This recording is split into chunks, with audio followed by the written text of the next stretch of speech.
Greetings, and this time on LGR we've got a certified 90s classic of computing, the original emerald green Acer Aspire desktop, released in the fall of 1995. And this has been one of my most wanted machines for years, something I've been keeping an eye out for and have had little luck finding till now. Which is kinda nuts considering how commonplace they once were, being quite a popular computer in its day and helping put Acer on the path towards becoming a household name. Today Acer is the 5th largest manufacturer of personal computers worldwide, but in the mid-90s they were far behind the behemoths of Compaq, IBM, Packard Bell, Apple, Dell, and HP. Before the Aspire, Acer's desktops just sort of blended in with the rest of the boring beige crowd, having clean but somewhat bland designs that did little to differentiate themselves. That all changed when Acer hired Frog Design, the legendary company founded by famed industrial designer Hartmut Esslinger. He and his design group were responsible for things like the Apple Snow White systems, like the Macintosh SE and the 2C, along with workstations like Sun Microsystems Spark and the Next Cube, Packard Bell's multimedia PCs including the Corner computer, and even the Disney Dream Desk PC later on. So when Frog and Acer revealed their bold new Aspire model in 1995, folks immediately took notice. It truly looked like nothing else on the market, with its swoopy curved surfaces, Swiss cheese air venting holes, and dark teal and purple plastics. Although it was also available in charcoal gray, the emerald green model is the one that stands out even today, being such a deeply 1990s color choice. One chosen to complement home decor and interior design in particular, as pointed out by Popular Mechanics magazine in this December 1995 issue. A striking modern system for the modern home office, which Acer emphasized in their TV commercials. Good design improves the quality of life, but no one's really designed the computer. They've always been boring boxes. They should be stylish, elegant, beautiful to look at, and fun to use. The Acer Aspire 2000 series contains an Intel Pentium processor. And while the original Aspire was referred to as the 2000 series, they're more commonly known by their model number, with mine specifically being the 575LB, manufactured in November of 1995, with extension number 2710. Costing roughly $2,200 as this system is configured, with another $300 charged for the matching 14-inch monitor, making this a $2,500 setup. Not a cheap PC in '95, though not exorbitant either. With a 100 MHz Pentium, it was towards the upper end of mid-range, and high-end Pentium 133 and 166 systems cost another $1,000 or more. Whatever spec this is though, I'm just stoked to have gotten one at all, and for that, I've got to give a shout out to Matthew, who I met at Vintage Computer Festival Southwest 2024 in Texas. He had a display of all kinds of nifty machines there, and as soon as I saw that green beauty, not only working but nearly complete and in great shape, I had to make an offer, and thankfully he accepted. Turns out he had several emerald and charcoal models, with the monitor actually coming from the Computer Reset warehouse I toured years back. Coincidentally enough, that was the last place I saw one of these Aspires too, so whoever picked that one up back then, consider yourself lucky. My first real experience using one was at a church my family went to back in the early 2000s, and I recall being struck by its teal color and similar styling to my old Acer at home. We had an Aspire mid-tower from 1997 to 2001, which by then was only available in charcoal or white like mine. Emerald was limited to models from 95 and 96, so I'd only seen them before on display at stores like Best Buy when they were new. So for the last 22 years or so, I've had these rare green Aspires in the back of my mind, and while I've had chances to buy the desktop on its own, I've been holding out for one with its matching peripherals, particularly the monitor. That's built to fit perfectly into these round indentions on the case, making it look almost like an all-in-one. The CRT was available in larger 15 and 17-inch sizes, but this one is the base 14-inch model, with analog controls along the front for making adjustments, including volume, since it has built-in stereo speakers and a headphone jack along the bottom, as well as a microphone up top, both of which branch off from the VGA cable to plug into the PC. Then there's the Aspire keyboard, which is nothing special beyond its vibrant color and its snap-on purple wrist rest. Also, these earlier models don't have any Windows keys, although they were soon added to the board in later revisions. Either way, it's a low-cost plastic sliders over rubber dome membrane thing, something decent enough to type on, but nothing fancy. And in case you're wondering, that bulbous Acer Future keyboard I covered on LGR a while back, yeah, that was designed by Frog as well, which should be no surprise, but I didn't think to look it up till now. The colors are a bit different, but the design language is clearly shared, and while it would work here, I much prefer the original accessories. Like the matching emerald green mouse from Logitech, model MS34, something they made for Acer in charcoal and white as well, but this green one is quite hard to come by.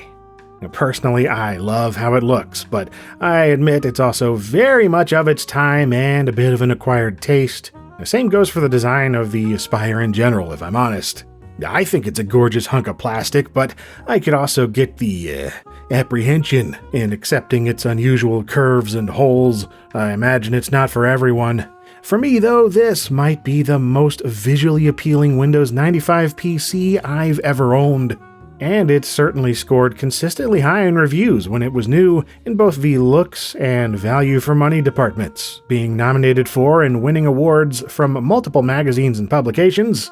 It tended to score right down the middle in overall performance though, and that makes sense considering the most popular model sported a 75 MHz Pentium 1. Though it was also available with a lower cost 486 DX4 or up to a 100 MHz Pentium, with mine being equipped with the latter. It was also pretty average on RAM, with 8 MB minimum and another 8 for a few $100s more, and hard drives were offered between 540 MB and 1.2 GB. Now, both HDD and RAM were gone when Matthew found this one, so he put 16 MB of RAM and a 2 GB drive in here before he sold it to me. As for removable storage, you have a 3.5-inch high-density disk drive and a 4-speed CD-ROM tucked away behind that glorious frog-molded plastic, next to a power button that's not a soft on-off switch, but a hard AT-style toggle button with a chunky click to it.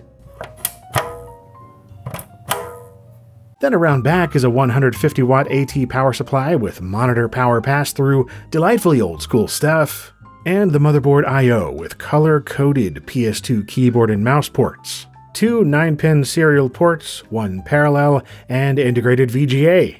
No USB since this predates that by a year and a half. A USB could be added through a card, though 2 of its 3 slots are already populated by its combination 14.4 kbps data fax modem and 16-bit sound card, which, after removing 2 screws and pulling off the top and sides of the case, you can see the sound card is actually a real Sound Blaster, an Acer OEM variant of the CT2800 Viber 16. Despite having its microphone jack and IDE interface amputated, it still has a wavetable header and a real Yamaha OPL3 chip for FM playback. But yeah, the mic is internally routed over to the modem card, a Sierra Semiconductor integrated PNP 3.2 thing, and they both go into a riser card with 2 PCI slots and 3 16-bit ISA slots, with the one up top being either or depending on which is plugged in. Graphics are integrated, and driving that is a Cirrus Logic CL-GD5440, a highly underwhelming 2D chip with 1 MB of onboard video memory. The system memory is up near the front, with 4 72-pin SIM slots supporting up to 128 MB of total RAM. And then there's the Socket 5 CPU with a teeny tiny 40mm cooling fan, with the processor itself being an Intel Pentium clocked at 100 MHz. Curious how far this can be upgraded, but we'll leave it for now.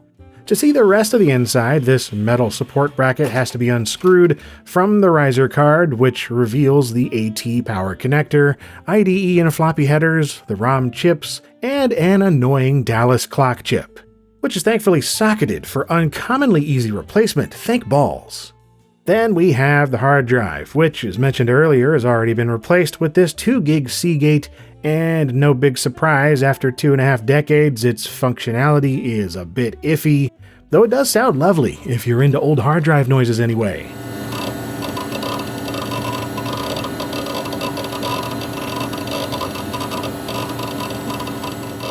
But yeah, it wasn't long before I ran into stability issues and freezing, with ScanDisk finding all sorts of allocation table issues and physical errors that needed correcting, repeatedly, just about every time I booted up the system.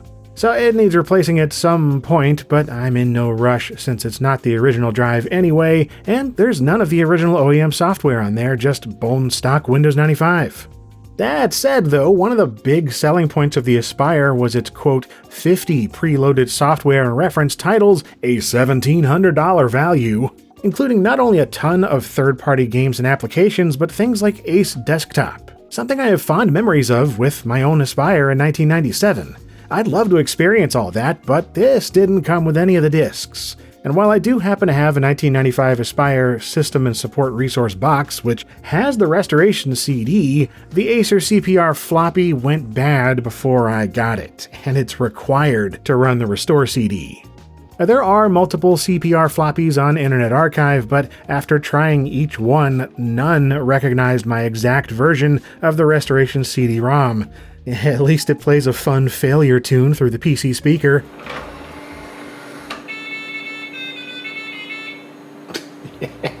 So I tried the next best option, another archive of the CD-ROM entirely, and while I wasn't able to find one compatible with this precise system's DS number found on the side of the case, entering the number for a similar 1995 Aspire worked fine, and the restoration continued.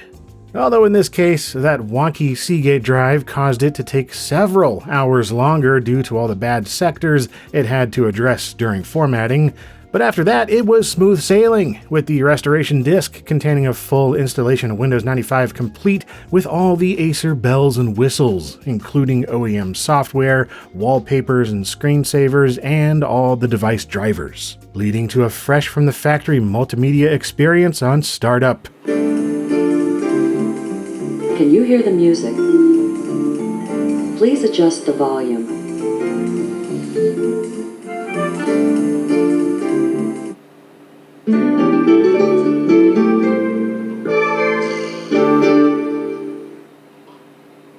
Hello, and welcome.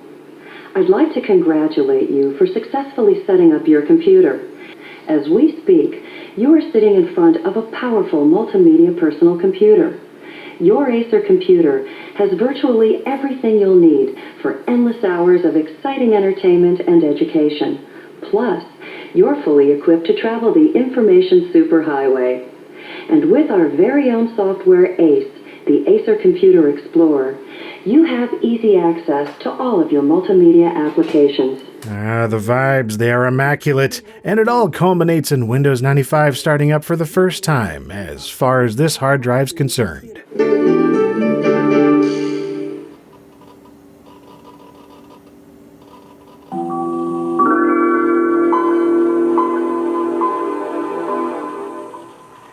Here we go, the lovely Acer Aspire booting up Windows 95, but promptly followed by Acer Computer Explorer, the confidence to explore. Yeah, Ace Desktop, Packard Bell Navigator and other similar things were just kind of all over the place back then. Your like front-end shortcut loader type of deal. TabWorks even on Windows 3.1 comes to mind. Microsoft Bob, of course. But yeah, it's just another one of those. Acer was doing that, and of course provides all kinds of shortcuts to the Acer stuff, but well beyond that as well. Well, you know what I mean. It's a lot of different programs that are installed on the computer or were available with the computer. Like, look at all these things. Tons of games and programs and applications. Part of that $1,700 supposed bundle of stuff that it came with. A lot of good things on here, honestly, like things that I would install myself. Jazz Jackrabbit and Tyrion, and oh my goodness, there's a lot of good things. Unfortunately, many of them do rely on CDs, and this did not come with the CDs. And it's also a bit of an annoyance because, well, like if we try to open this here, I have a copy of this, or at least a version of this Blockbuster Video CD-ROM, but when I insert that, it's apparently the wrong version, so I don't really know what exactly it's looking for. I've tried a couple of different versions of that, and neither of them work. So we're just kind of limited to, for the most part, the things that do not have a CD icon next to them. But yeah, I really enjoyed messing around with Ace Desktop back when I had the 1997 Acer Aspire, which had a later version, I think much more visually appealing, if you ask me. From what I remember anyway, it's been literal decades since I've ran that. So let's just start with some of the hardware real quick. And something that I noticed, we do have that Cirrus Logic video chip in there, but I didn't actually realize that it has 2 megs of memory instead of 1. And yeah, looking back at the footage of when I had this opened up, you can see 2 sockets there are populated with another 512K of memory each, adding up to 2. Say it's a little more capable than I thought it was. It's still not 3D accelerated, it is just going to be software rendering for everything, but hey, it'll support some higher color, higher resolution stuff than I assumed that it would. Not that this monitor in particular is going to be able to take real huge advantage of high resolutions, because it's comfy at 640 by 480, and that's about as high as it likes. 800 by 600 is possible, but it just doesn't look fantastic on this 14-inch screen. And yeah, we do have our detected as a Sound Blaster 16, but it's the Vibra 16. And with that nice OPL3 chip, we have some pretty good sounding MIDI.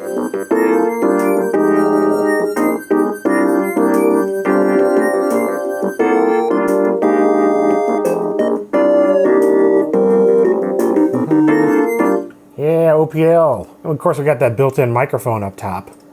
So, yeah, you can just record at any time, because it's always listening.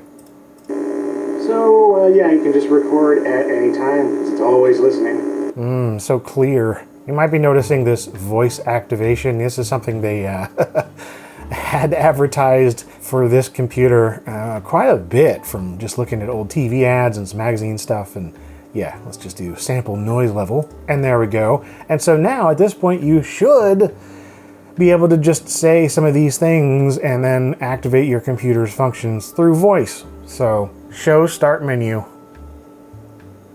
programs, Ace, programs, city streets. You know what? It just keeps thinking I'm saying settings over and over and over.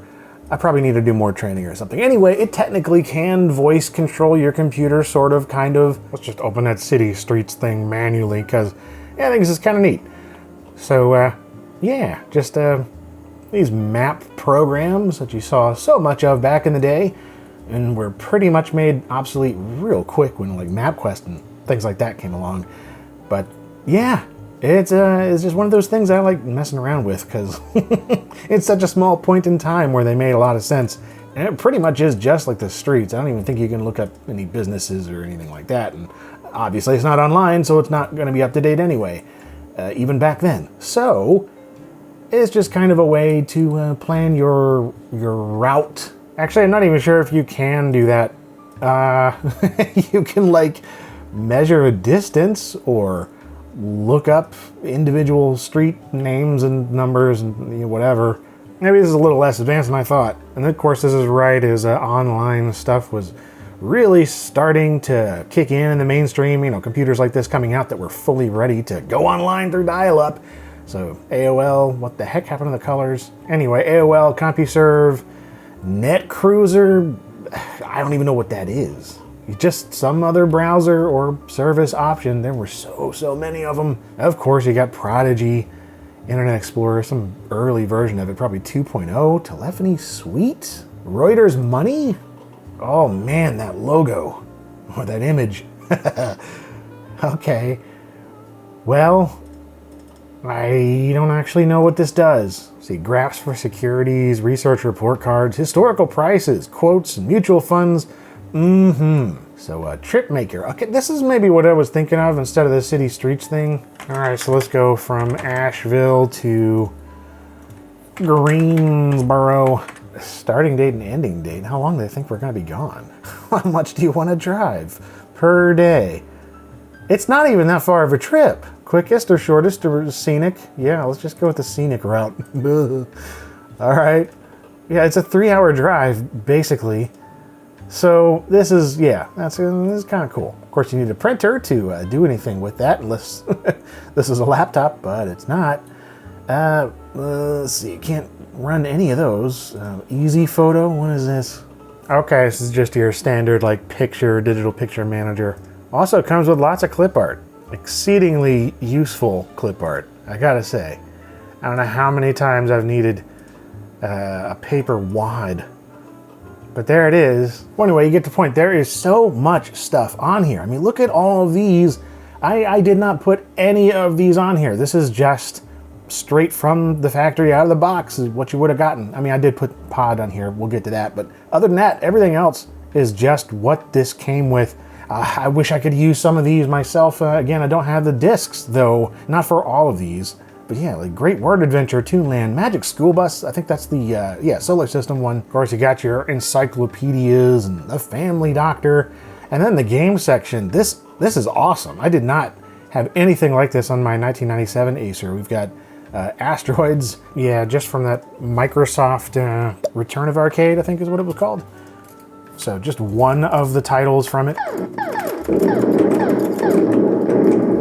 Welp. And that's kind of what they're doing with a lot of these. They're just picking and choosing pieces from full games. Like I'm assuming Battle Beast and strategy games, those are probably the full versions. You need the CD. Fury 3, for instance, this is just a trial version.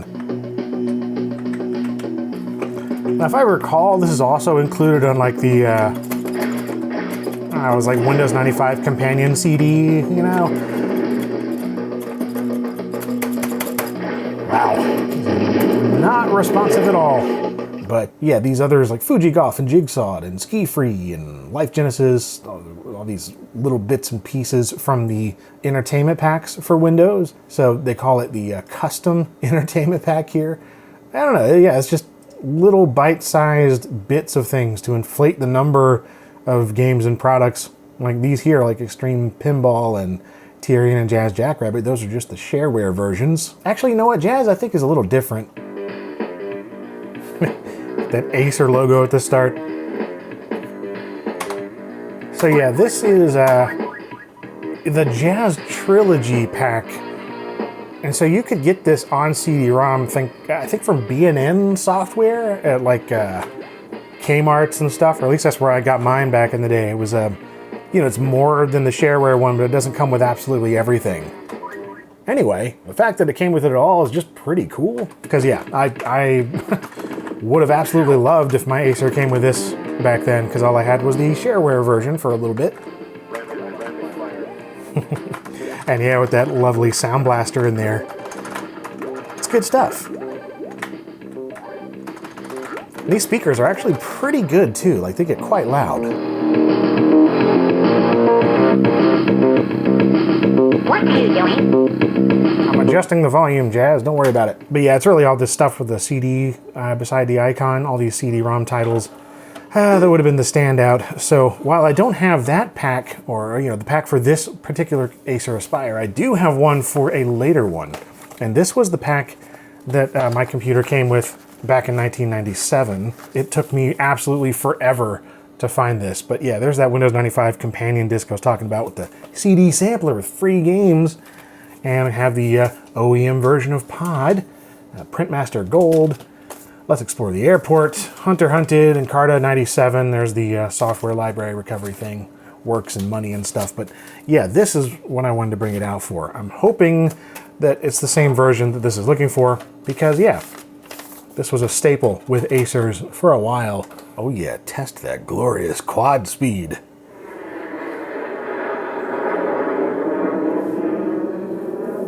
Hi, I'm Buzzy the Knowledge Bug.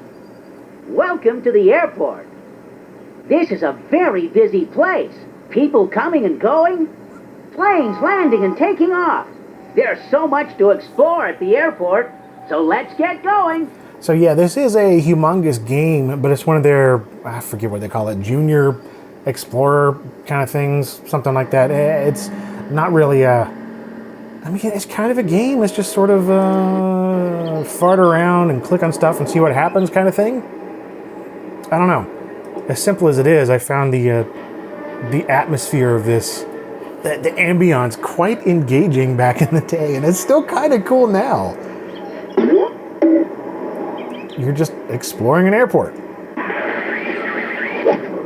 and kind of clicking on stuff and seeing what happens. That's about it. And I mean, there's like some learning sort of stuff in here every so often, but mostly it's just silliness. We have a special today to Walla Walla, Washington. Hang on 1 minute, my eyes hurt.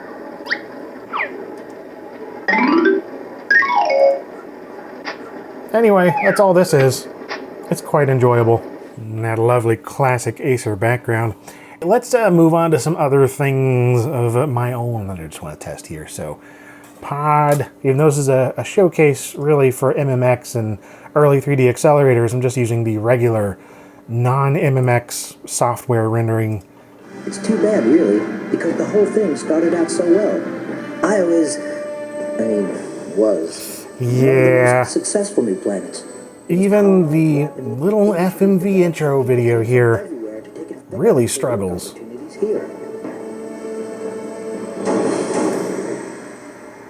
Yeesh. Oh, it's bad. And again, this is not terribly far along in terms of advancements in anything in terms of computing, really. I mean, this is, 1997. This came out the very tail end of 95, and yet you can see just, oh man, it's so crappy. And it really just shows how fast things were moving back then in terms of, you'd buy a PC and it was pretty much instantly obsolete. Oh, at least if you wanted to run stuff even a year or two later. And this is with 2 megabytes of video memory and upgraded RAM and all that kind of stuff. Like, wow, okay. Yeah. Mid-90s PC stuff. It doesn't even want to... Come on. I'm pressing escape. There we go. Oh. That's the reality of how things were, really. Imagine it's Christmas, 1995 or early 1996, and you spend thousands on this sweet setup, and it's like pretty darn good for when it came out. And then a year and a half later, maybe, you could grab a new game and it's just gonna be complete garbage. And this just all of a sudden feels like such an absolute dinosaur, like it's just creaking along and barely doing its thing. And again, this is an upgraded, better experience. Like, imagine if you got one of the 486 ones or the 75 megahertz Pentium one with 8 megs of RAM and a lower capacity hard disk and 1 meg video memory. Like, it'd be even worse than this. And let's just go to something from 1996, not even a year later.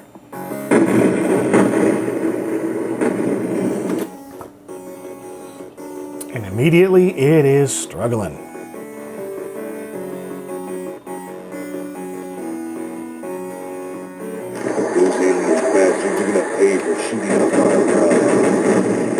It's definitely playable, especially at when 320 by 200 or whatever I have it set to right now. Obviously, if you were to take this up to any of the VESA modes, 640 by 480 or whatever, I'm sure it would be atrocious. But yeah, what I'm trying to say is this was not uncommon whatsoever. And sometimes I think we kind of forget that. It's like these games were state of the art. And even something from a year prior, you could be struggling to run it. And, 60 FPS or whatever, that just wasn't really a common thing. And sometimes you have to go back and experience things as they were in all their slowness to get that accurate representation of how it actually was. I think there's value in that in terms of going back and seeing how things actually were.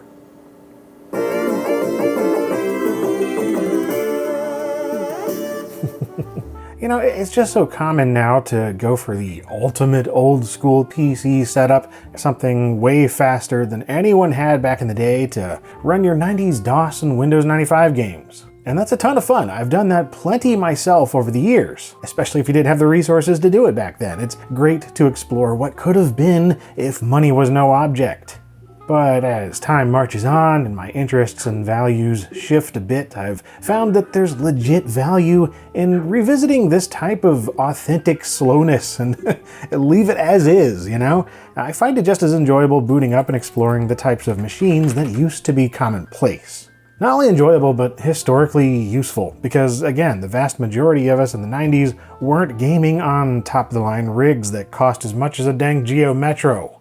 Now, most folks had PCs like this, or the AST Advantage, or early E-machines, or Packard Bells, or Dells. And sure, this Aspire wasn't exactly a bargain basement price at $2.5 grand on launch, but let's be honest, most folks didn't buy on launch. We waited for a good sale, or got one used later on for cheap, or as a hand-me-down from a relative or friend or whatever, and 99% of these things were used, abused, and upgraded to hell and back for years until they died, or until it made 0 cents to upgrade since they were so dog slow. Anyway, all that to say that well-kept examples of once common computers are an increasingly rare breed, and these Aspires are a real treat for that reason alone. Then you add in that excellent frog design aesthetic, and yeah, what you're left with is a truly fun system to experience almost 30 years later here, and I hope you had fun experiencing it with me. And if so, then do check out some of my other 90s and 2000s computer retrospectives. It's kind of my bread and butter at this point. And stick around for more LGR, there are always more things in the works. Thanks for watching.